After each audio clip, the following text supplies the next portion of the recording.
Non, il ne regrette rien. Après 3 jours de tempête politique, l'influent conseiller spécial du Premier ministre Boris Johnson, Dominic Cummings, s'est défendu d'avoir enfreint les règles du confinement qu'il avait lui-même contribué à instaurer. Alors que les Britanniques étaient appelés à rester chez eux, Dominic Cummings aurait parcouru 400 km avec sa femme et son fils pour rendre visite à ses parents alors qu'il craignait d'avoir le Covid-19.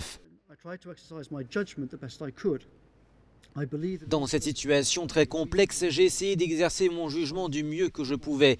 Je crois qu'en toutes circonstances, je me suis comporté de manière légale et raisonnable. La veille, Boris Johnson avait soutenu son conseiller, assurant que celui-ci s'était comporté de façon responsable et légale.